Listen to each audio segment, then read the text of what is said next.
बिस्मिल्लाहिर्रहमानिर्रहीम। Dear aspirants, my self Mohsin Hanif और मैं MK प्रिपरेशन के प्लेटफॉर्म से आपसे मुखातब हूँ। जैसा कि आपके इल्म में है कि हमने वन पेपर के हवाले से इंडो पाक हिस्ट्री की एक सीरीज़ स्टार्ट की है और 1857 से लेकर जो है 1947 तक जो है और उससे जो प्रीवियस डाटा है वो सारा हम इसके ऊपर डिस्कस कर चुके हैं। आज हमने जो है उससे आगे सीक्वल उसका स्टार्ट करना है, यानी हम 1947 से लेकर एक्चुअली 1947 से लेकर 2023 तक डिस्कस करेंगे और ये जो स्पैन है इसको हमने 3 हिस्सों में डिवाइड किया है।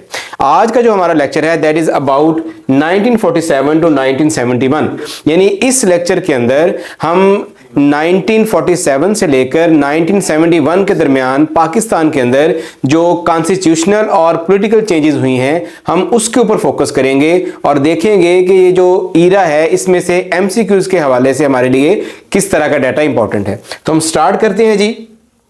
राइट आफ्टर इंडिपेंडेंस, जैसे ही पाकिस्तान 1947 में आज़ाद होता है तो पाकिस्तान का जो पहला गवर्नर जनरल बनता है दैट इज कायदे आज़म। कायदे आज़म Mohammad Ali Jinnah was the first governor general of Pakistan. अब हम जो है वो पाकिस्तान की पहली गवर्नमेंट को डिस्कस कर रहे हैं कि जब पाकिस्तान पाकिस्तान मार्ज वजूद में आया 1947 में, तो जो पाकिस्तान की पहली गवर्नमेंट बनी थी उसके पर्सनल्स कौन कौन से, मिनिस्टर्स कौन थे, गवर्नर जनरल कौन था, प्राइम मिनिस्टर कौन था। तो कायदे आज़म was the first governor general of Pakistan. और पाकिस्तान में जो उस वक्त एक्ट जो इनेक्ट हुआ दैट वाज 1935 एक्ट। ये एक्चुअली बरतानिया ने इंडिया के लिए एक 1935 में एक एक्ट नाफिज किया था, क्योंकि पाकिस्तान उस वक्त नया बना था और कोई प्रॉपर है पाकिस्तान का कॉन्स्टिट्यूशन नहीं था। तो 1935 का जो एक्ट था उसमें सर्टन मॉडिफिकेशंस करके उसको हमने पाकिस्तान का एक जो है वो एक अबूरी आइन के तौर पर जो है वो इसको नाफिज किया गया। द फर्स्ट कैबिनेट जो है उसको देखते हैं जी कि जो पाकिस्तान की पहली कैबिनेट है उसने जो ओथ ली थी वो 15 अगस्त 1947 को अपनी ओथ ली थी। ये जो पाकिस्तान की जो पहली कैबिनेट है उसने 15 अगस्त 1947 को अपनी ओथ ली। मेंबर्स कौन कौन थे जी इसके? Liaquat Ali Khan was the prime minister of Pakistan, और जो लियाकत अली खान थे वो पाकिस्तान के फॉरेन अफेयर और डिफेंस के भी मिनिस्टर थे। अब यहाँ पर एक चीज़ नोट कर लें कि बाज़ लोग का ख्याल होता है कि sir Zafarullah Khan was the foreign minister. तो ये जो सर ज़फ़रुल्लाह खान है ये फॉरेन मिनिस्टर फॉरेन बाद नहीं बने थे। ये तकरीबन 3 माह तक जो है वो लियाकत अली खान फॉरेन अफेयर्स के भी मिनिस्टर रहे थे और उसके बाद जो है वो जाकर आई थिंक दिसंबर में जो है वो सर ज़फ़रुल्लाह खान जो है वो पाकिस्तान के फॉरेन मिनिस्टर बनते हैं। तो इस वक्त जो है जब पाकिस्तान आज़ाद हुआ तो लियाकत अली खान के पास पीएमशिप के साथ साथ मिनिस्ट्री ऑफ फॉरेन अफेयर्स और डिफेंस की मिनिस्ट्री भी जो है वो लियाकत अली खान के पास थी। इसके बाद देखिए इब्राहिम इस्माइल चंद्रीगर, ये इनके नाम पे एक रोड भी है कराची के अंदर और ये कराची से इनका ताल्लुक था। ये मिनिस्टर ऑफ कॉमर्स बने, इंडस्ट्रीज और वर्क्स, यानी he was the minister of commerce, industries and works when Pakistan got independence in 1947। इसके बाद देखिए सरदार अब्दुल रब निश्तर। सरदार अब्दुल रब निश्तर जो थे he was the minister for communication. तो 1947 में जो फर्स्ट कैबिनेट थी उसके जो मिनिस्टर फॉर कम्युनिकेशन थे वो सरदार अब्दुल रब निश्तर थे। और जो राजा गजनफर अली थे he was minister for food, agriculture and health. अब इसके बाद देखिए दिसंबर के, चूंकि पाकिस्तान जब आज़ाद हुआ तो रिफ्यूजीज़ का मसला एक बहुत बड़ा मसला था और बहुत सारी जो है वो बल्क जो है वो लोगों की जो है वो आ रही थी from east Punjab to west Punjab. तो एक माइग्रेशन स्टार्ट हुई थी, तो उनको जो है वो संभालने के लिए फिर दिसंबर में उनको जो है वो एवैक्यूई और रिफ्यूजी रिहेबिलिटेशन का मिनिस्टर भी बना दिया गया था। So this was the first cabinet of Pakistan right after independence. इसके बाद हम देखते हैं जी कि 11 सितंबर 1948 को कायदे आज़म की डेथ हो जाती है जी ज़ियारत के अंदर। जब वो ज़ियारत में अपनी बीमारी की हालत में अलील थे और वहाँ पर अपनी छुट्टियाँ गुजार रहे थे, तो वहाँ पर उनकी जो है बलूचिस्तान में उनकी डेथ हो जाती है और ख्वाजा नाज़मुद्दीन जो है उनको जो है वो सेकंड गवर्नर जनरल बना दिया जाता है। So Khwaja Nazimuddin was the second governor general of Pakistan. इसके बाद देखिए ऑब्जेक्टिव रेजोल्यूशन जो है यानी करारदाद मकासद जिसको कहा जाता है, इसको पास किया गया 12 मार्च 1949 को। करारदाद मकासद जो है वो पाकिस्तान के कॉन्स्टिट्यूशन में एक सबसे अहम और सबसे पहला स्टेप है और 1973 का जो कॉन्स्टिट्यूशन है उसका जो प्रीएम्बल है वो करारदाद मकासद ही है। करारदाद मकासद को जो है वो लियाकत अली खान ने पार्लियामेंट में पेश किया था और 12 मार्च 1949 को इस करारदाद को अडॉप्ट किया गया। इस करारदाद का थीम ये है कि इस करारदाद में ये कहा गया कि जो हाकमियत है वो अल्लाह ताला की है और जो अवाम के मुंतखब नुमाइंदे हैं वो दिए गए इख्तियारात को अल्लाह ताला की हाकमियत के अंदर रहकर जो है वो इस्तेमाल करेंगे। इसके बाद 16 अक्टूबर को एक बड़ा अहम दिन है पाकिस्तान की हिस्ट्री में, जब लियाकत अली खान को जो है वो रावलपिंडी में एक जलसे के दौरान गोली मारकर शहीद कर दिया जाता है। सैयद अकबर नाम का एक शख्स था जिसका ताल्लुक अफगानिस्तान से था, उसने जो है वो इनको शहीद किया था 16 अक्टूबर 1951। उस जगह को आजकल जो है वो लियाकत बाग का नाम दिया जाता है। ये वही लियाकत बाग है जिसके करीब जो है वो बेनज़ीर को भी गोली लगी थी 27 दिसंबर सन 2008 में और उनकी जो है वो शहादत हो गई थी। Khwaja Nazimuddin became second PM of Pakistan. Khwaja Nazimuddin को ये एजाज़ हासिल है। एक तो ये यहाँ पर नोट कीजिए कि जो ख्वाजा नाज़मुद्दीन है इनका ताल्लुक बंगाल से था, इनका ताल्लुक बंगाल से था और इनको सेकंड गवर्नर जनरल बनने का भी एजाज़ हासिल है और इनको सेकंड प्राइम मिनिस्टर बनने का भी एजाज़ हासिल है। तो second prime minister was Khwaja Nazimuddin right after the assassination of Liaquat Ali Khan. इसके बाद जो मलक गुलाम मोहम्मद है वो तीसरे गवर्नर जनरल बनते हैं पाकिस्तान के। So Malik Ghulam Mohammad became the third governor general of Pakistan और मोहम्मद अली बोगरा जो हैं he became the third PM of Pakistan in 1954। 1954 में जो ख्वाजा नाज़मुद्दीन है उनको ओहदे से हटा दिया जाता है और उनकी जगह पर जो है वो मोहम्मद अली बोगरा जो है वो तीसरे पाकिस्तान के प्राइम मिनिस्टर बनते हैं। मोहम्मद अली बोगरा को भी 1955 में जो है वो गवर्नर जनरल जो है वो डिसमिस कर देते हैं और उसके बाद जो चौधरी मोहम्मद अली हैं जो कि एक ब्यूरोक्रेट थे वो पाकिस्तान के जो है वो चौथे प्राइम मिनिस्टर बनते हैं 1955 में और उनको भी वोट ऑफ नो कॉन्फिडेंस से 1956 में रिमूव कर दिया जाता है। सो 1956 तक पाकिस्तान के टोटल जो है वो 4 प्राइम मिनिस्टर जो है वो तब्दील हो चुके हैं। पहले लियाकत अली खान जिनको शहीद किया गया, दूसरे मोहम्मद अली बोगरा जिनको 1955 में गवर्नर जनरल ने डिसमिस कर दिया और फिर उसके बाद चौधरी मोहम्मद अली बनते हैं और उनको 1956 में भी डिसमिस कर दिया जाता है। इसके बाद जो है वो हुसैन शहीद सोहरवर्दी जो है वो पाकिस्तान के 5वें प्राइम मिनिस्टर बनते हैं, 5वें प्राइम मिनिस्टर बनते हैं और ये भी 1957 में इनको भी डिसमिस कर दिया जाता है। इसके बाद इब्राहिम इस्माइल चंद्रीगर जो हैं ये पाकिस्तान के 6ठे प्राइम मिनिस्टर बनते हैं और इनका टर्न्योर जो है वो सिर्फ 55 दिन तक पर मुहित होता है। ये वही इब्राहिम चंद्रीगर हैं जो पाकिस्तान की पहली कैबिनेट में भी बतौर मिनिस्टर ऑफ कॉमर्स शामिल थे। इसके बाद सर फिरोज खान नून जो हैं ये 7वें प्राइम मिनिस्टर बनते हैं इब्राहिम चंद्रीगर के बाद और अल्टीमेटली उनको भी बाहर निकाल दिया जाता है जब सिकंदर मिर्जा जो हैं वो पाकिस्तान में 1958 में मार्शल लॉ नाफज करते हैं। 7 अक्टूबर 1958 को सिकंदर मिर्जा पाकिस्तान के सदर की हैसियत से एक मार्शल लॉ नाफज करते हैं और उस मार्शल लॉ के अंदर जो पाकिस्तान के प्राइम मिनिस्टर हैं सर फिरोज खान नून उनको जो है वो रिमूव कर दिया जाता है और जनरल अयूब खान को जो है वो चीफ मार्शल लॉ एडमिनिस्ट्रेटर जो है वो मुकम्मल किया जाता है। इसके बाद जो है इस दौर जो एक अहम डेवलपमेंट होती है वो 1956 का कॉन्स्टिट्यूशन है। यानी 1956 का जो कॉन्स्टिट्यूशन है हम देखते हैं कि उसकी अहम जो है वो कैरेक्टरिस्टिक्स क्या हैं।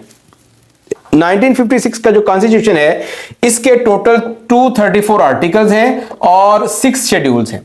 तो हम कह सकते हैं 1956 जो कॉन्स्टिट्यूशन है वो उसके तकरीबन 234 आर्टिकल और 6 शेड्यूल हैं। इस शेड्यूल के मुताबिक पाकिस्तान का, इस कॉन्स्टिट्यूशन के मुताबिक पाकिस्तान का जो नाम है वो इस्लामिक रिपब्लिक ऑफ पाकिस्तान है। कॉन्स्टिट्यूशन में बाकायदा लिखा गया है कि पाकिस्तान का नाम इस्लामिक रिपब्लिक ऑफ पाकिस्तान है। पाकिस्तान का जो सिस्टम है वो पार्लियामेंट्री सिस्टम है जिसके अंदर जो प्राइम मिनिस्टर है वो हेड ऑफ गवर्नमेंट है, यानी जो इंतजामिया का सरबराह है वो प्राइम मिनिस्टर है और जो स्टेट का हेड है वो प्रेसिडेंट है। तो यानी जो गवर्नर जनरल का जो ओहदा है उसको प्रेसिडेंट के ओहदे से चेंज कर दिया जाता है। जब ये लॉ पास हुआ था और पाकिस्तान में इनेक्ट हुआ था तब जो है पाकिस्तान के जो गवर्नर जनरल थे वो सिकंदर मिर्जा थे। इस लॉ के पास होने के बाद गवर्नर जनरल का ओहदा प्रेसिडेंट में तब्दील हो जाता है और जो सिकंदर मिर्जा हैं वो पाकिस्तान के पहले सदर बनते हैं। तो इस लिहाज से जो सिकंदर मिर्जा हैं वो पाकिस्तान के चौथे आखिरी गवर्नर जनरल और पहले सदर बनते हैं जी। जो सिस्टम है वो यूनिकैमरल लेजिस्लेचर है। यूनिकैमरल से मुराद है कि एक ही ईवान होगा और उसको हम जो है वो नेशनल असेंबली कहते हैं। जैसे कि आप देख रहे हैं कि आजकल हमारे 2 ईवान होते हैं, ईवान बाला और ईवान ज़ेरी, सेनेट और नेशनल असेंबली। इस कानून के मुताबिक यानी 56 के कानून के मुताबिक पाकिस्तान का सिर्फ एक ही जो है वो हाउस है, वो उसको हम नेशनल असेंबली कहते हैं। फंडामेंटल राइट्स की जो जमानत दी गई जैसे freedom of speech, movement, profession as well as the right of life, liberty and property का भी पाकिस्तान के शहरी को हक दिया गया। नेक्स्ट देखें जी, और इसकी प्रॉपर्टीज कुछ हैं जी। Islamic law, no law could be pass that went against the teaching of Quran and Sunnah. अब इसमें एक अहम पॉइंट ये था कि पाकिस्तान के अंदर कोई भी एक ऐसा कानून नहीं बन सकता जो कि कुरान और शरीयत से मुखालफ हो। ये भी शिक इसके अंदर डाली गई। इंडिपेंडेंट जुडिशरी की शिक भी इसके अंदर शामिल थी कि जो जुडिशरी है, जो सुप्रीम कोर्ट है, वो पाकिस्तान की सबसे बड़ी अदालत है और तमाम अदालतें अपने फैसले करने में आज़ाद हैं। नेशनल लैंग्वेज, अब यहां पर याद रखिएगा कि 1956 से पहले एक डिस्प्यूट हुआ था बांग्लादेश, यानी जो आज का बांग्लादेश है, मशरकी पाकिस्तान था उस वक्त, और मगरबी पाकिस्तान के दरमियान की जुबान जो है वो पाकिस्तान की कौन सी होगी। तो कायदे आजम ने जब जाकर दौरा किया बांग्लादेश का, ईस्ट पाकिस्तान का, तो कायदे आजम रहमतुल्लाह अलैह ने ऐलान किया कि पाकिस्तान की जो कौमी जुबान है वो सिर्फ और सिर्फ उर्दू होगी। तो इस बात से जो है वो बांग्लादेश में रिएक्शन आया, और फिर इसको मद्देनजर रखते हुए 56 के कॉन्स्टिट्यूशन में एक शिक डाली गई कि पाकिस्तान की जो नेशनल लैंग्वेज है वो दो हैं, उर्दू भी और बंगाली। ये दोनों पाकिस्तान की नेशनल लैंग्वेज करार दी गई। बंगाली जो लैंग्वेज है वो ईस्ट पाकिस्तान में, और जो उर्दू लैंग्वेज है वो वेस्ट पाकिस्तान में। इसके बाद ऑब्जेक्टिव रेजोल्यूशन जो 12 मार्च सन 1949 को मंजूर की गई थी पार्लियामेंट की तरफ से, उसको जो है वो इस कॉन्स्टिट्यूशन का प्रीएम्बल बनाया, यानी सबसे पहले जो इब्तदाइया है पूरे कॉन्स्टिट्यूशन का, उसमें जो है वो करारदाद मकासद को रखा गया। ये क्या है, ये हम इस वीडियो के स्टार्ट में डिस्कस कर चुके हैं। अब ये जो लॉ है, this is called flexible law. अब फ्लेक्सिबल लॉ से क्या मुराद है, फ्लेक्सिबल कॉन्स्टिट्यूशन से मुराद क्या है? ये ऐसा कानून है कि जिसमें तरमीम के लिए आपको 2/3 अक्सरियत की जरूरत नहीं होती। आप जस्ट सिंपल मेजॉरिटी से किसी भी कानून में तरमीम कर सकते हैं। जिस तरह का आज का हमारा जो कानून है 1973 का, ये फ्लेक्सिबल नहीं है। इसमें आईनी तरमीम करने के लिए 2/3 मेजॉरिटी रिक्वायर्ड होती है, लेकिन 1956 के कानून में इस तरह की कोई शिक शामिल नहीं थी। आप सिंपल मेजॉरिटी से भी कानून को चेंज कर सकते हैं। नेक्स्ट देखें, 1958 martial law and rule of general Ayub Khan. अब 1958 में एक मार्शल लॉ लगता है 7 अक्टूबर 1958। अब यहां पर एक बड़ी कंफ्यूजन है कि 1958 का मार्शल लॉ किसने अनाउंस किया था, मार्शल लॉ किसने लगाया था। तो यहां पर याद रखिएगा 1958 का जो मार्शल लॉ है वो प्रेसिडेंट सिकंदर मिर्जा ने जो है वो इंपोज किया था, जनरल अयूब खान ने इंपोज नहीं किया था। The martial law of 1958 was imposed by Sikandar Mirza, that was the president of Pakistan, और उन्होंने जनरल अयूब खान को जो है वो पाकिस्तान का चीफ मार्शल लॉ एडमिनिस्ट्रेटर मुकर्रर किया। फिर बाद में उन्हीं अयूब खान ने जो है वो सदर अयूब खान को जो है वो सदारत से निकाला और उनको जो है वो जिला वतन कर दिया, और खुद जो है वो पाकिस्तान के मार्शल लॉ एडमिनिस्ट्रेटर और प्रेसिडेंट दोनों बन गए। General Ayub Khan was appointed as the chief martial law administrator. पूरे पाकिस्तान में जो मार्शल लॉ को एडमिनिस्ट्रेट करने के लिए जनरल अयूब खान को मुकर्रर किया गया, जो उस वक्त पाकिस्तान के कमांडर इन चीफ थे। सिकंदर मिर्जा को डिसमिस कर दिया 26 अक्टूबर 1958। 1958 26 अक्टूबर को अयूब खान ने सिकंदर मिर्जा को डिसमिस किया और एग्जाइल्ड टू इंग्लैंड, उनको इंग्लैंड जो है वो जिला वतन कर दिया गया, और फिर बाद में इंग्लैंड के अंदर ही 1969 में उनकी जो है वो डेथ होती है। नेक्स्ट देखें जी, कुछ रिफॉर्म्स हैं जनरल अयूब खान के दौर की, जो अहम उनके लैंडमार्क्स हैं जो उन्होंने अचीव किए अपनी गवर्नमेंट के दौरान। पहला जो उनका था वो लैंड रिफॉर्म्स थी। लैंड रिफॉर्म सबसे पहले जनरल अयूब खान ने की थी, और इन्होंने जो है वो एक कानून बना दिया था कि कोई भी शख्स जो है वो 500 एकड़ इरिगेटेड लैंड से ज्यादा जो है वो नहीं रख सकता, and non irrigated land not more than 100 acres. यानी ज़रई जमीन कोई शख्स 500 एकड़ से ज्यादा अपने पास नहीं रख सकता, अगर ज्यादा होगी तो वो गवर्नमेंट अपने पास रख लेगी। और इस तरह अगर वो नॉन इरिगेटेड है तो वो 100 एकड़ से ज्यादा अपने पास नहीं रख सकता। एजुकेशन फ्री कर दी गई अप टू 8th स्टैंडर्ड। और एक अहम डेवलपमेंट होती है 1962 का कॉन्स्टिट्यूशन। जनरल अयूब जो हैं उन्होंने 1962 का जो कॉन्स्टिट्यूशन है वो अपनी सुपरविजन में बनाया है। इसको हम आगे जाके डिस्कस करते हैं कि ये कॉन्स्टिट्यूशन क्या है। इसके अलावा एक अहम जो इवेंट होता है 1965 वॉर है। पाकिस्तान और इंडिया के दरमियान जो है वो 6 सितंबर 1965 को एक जंग का आगाज होता है, जो कि 17 दिन तक जारी रहती है। इसका भी ब्रीफ रिव्यू हम अगली स्लाइड्स में लेते हैं जाकर। 1962 कॉन्स्टिट्यूशन देखें पहले, इसके अहम पॉइंट्स क्या हैं। ये जो कॉन्स्टिट्यूशन है इसके अंदर 250 आर्टिकल्स हैं और 3 शेड्यूल्स हैं। This constitution contains 250 articles and 3 schedules. Shahabuddin commission बनाया गया था 17 फरवरी 1960 को अयूब खान की तरफ से। इस शहाबुद्दीन कमीशन ने एक रिपोर्ट तैयार की थी और उस रिपोर्ट की रोशनी के अंदर 1962 का कॉन्स्टिट्यूशन बनाया गया। अब ये जो कॉन्स्टिट्यूशन है ये 1 मार्च 1962 को पाकिस्तान के अंदर लागू हुआ और केम इनटू इफेक्ट ऑन 8 जून, यानी जो मंजूर हुआ ये वो 1 मार्च को हुआ और 8 जून 1962 को जो है वो ये पूरे पाकिस्तान में नाफज कर दिया जाता है। इसके अंदर 250 आर्टिकल्स हैं और उनको 12 पार्ट्स और 5 शेड्यूल्स के अंदर जो है वो डिवाइड किया गया है। अब इसका मेन थीम क्या है कि it contains US type presidential system. General Ayub Khan जो थे वो तर्ज हुकूमत में अमेरिका से मुतासर थे, तो उन्होंने पाकिस्तान के अंदर भी एक सदारती निज़ाम लेके आए थे इस आइन के ज़रिए और ख़ुद वो जो है वो मुल्क के सदर बने थे। तो जिस तरह यूएसए के अंदर जो है वो सदर को कंप्लीट इख्तियारात होते हैं, इसी तरह इस आइन के तहत सदर को जो है वो मुकम्मल इख्तियारात जो है वो दे दिए जाते हैं। US presidency system was enforced to overcome political instability and establish a firm socio-economic and political order। अब इसकी ज़रूरत भी थी तब। ज़रूरत इसलिए थी क्योंकि हम पीछे पढ़ चुके हैं कि पहले के 8-10 साल में कोई 7 से 8 प्राइम मिनिस्टर पाकिस्तान के चेंज होते हैं।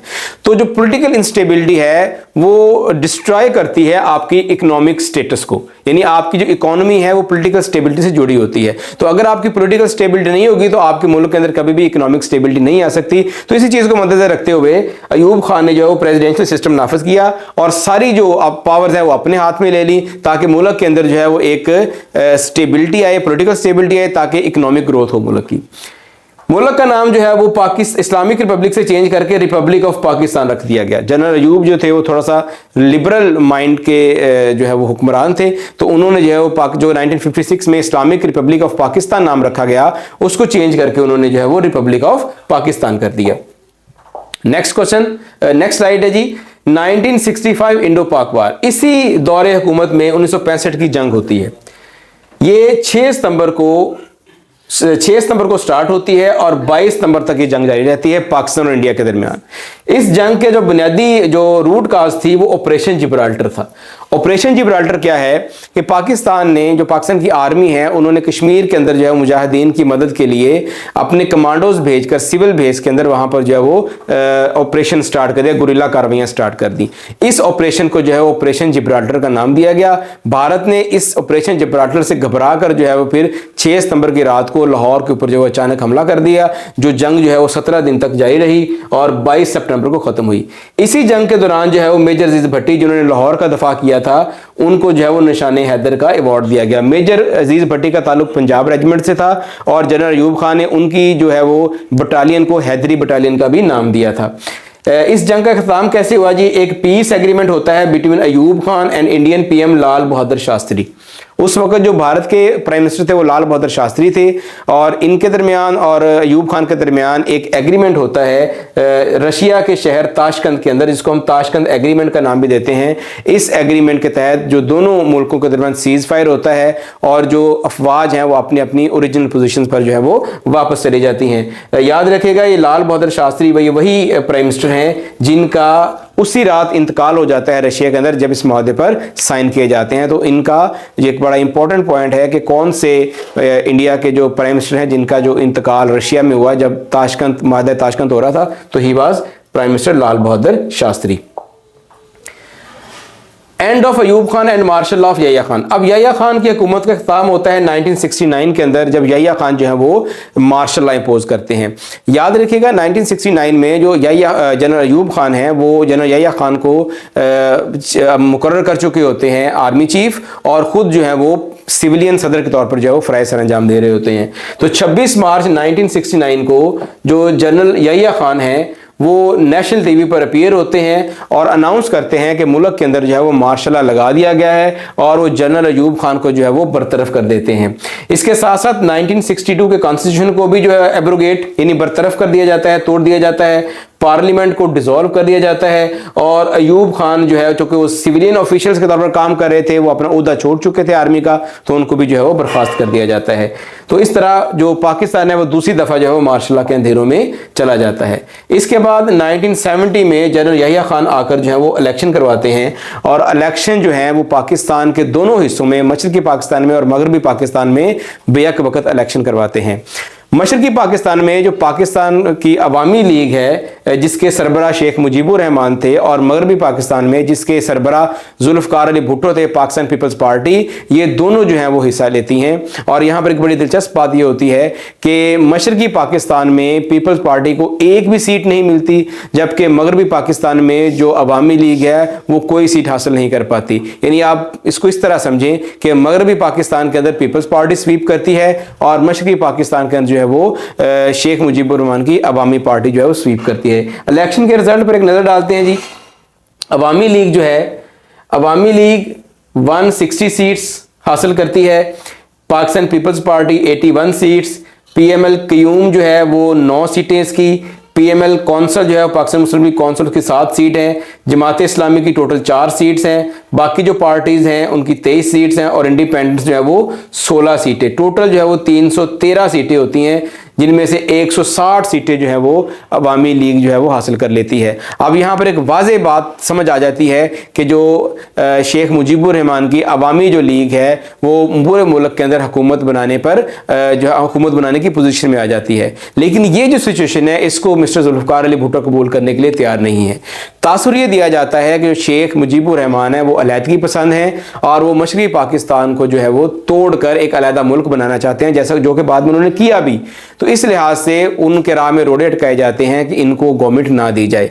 इसमें फिर मेन किरदार जो है जनरल यहिया खान का भी आता है, जिन्होंने जो है वो फिर ईस्ट पाकिस्तान के अंदर जो है वो एक मिलिट्री ऑपरेशन स्टार्ट कर दिया था, चूंकि वो लोग वहां पर मुजामत कर रहे थे कि कौमी असम्बली का इजलास बुलाकर इख्तियारात जो है वो सिविल नुमाइंदों को मुंतकिल किए जाएं। तो चूंकि उसमें फिर पसो पेश की जाती है फौज की तरफ से, और उसके अंदर जो पीपल्स पार्टी का भी रोल था, तो ये एक अलहदा बहस है। तो इसमें जो है वो फिर मुल्क जो है वो इस खाना जंगी की सूरत हाल से गुजरता है, और 1971 में जो आपका ईस्ट पाकिस्तान है वो कंप्लीट जो है वो एक सिविल वॉर की तरफ चला जाता है, जिसमें पाकिस्तान की जो आर्मी है उसको कंट्रोल करने के लिए ऑपरेशन सर्च लाइट स्टार्ट करती है 1971 के अंदर। हम देखते हैं उसके ब्रीफ पॉइंट्स क्या हैं। 1971 war and separation of east Pakistan. अब डेडलॉक बन जाता है जी पावर शेयरिंग फार्मूले में बिटवीन मुजीबुर रहमान और भुट्टो।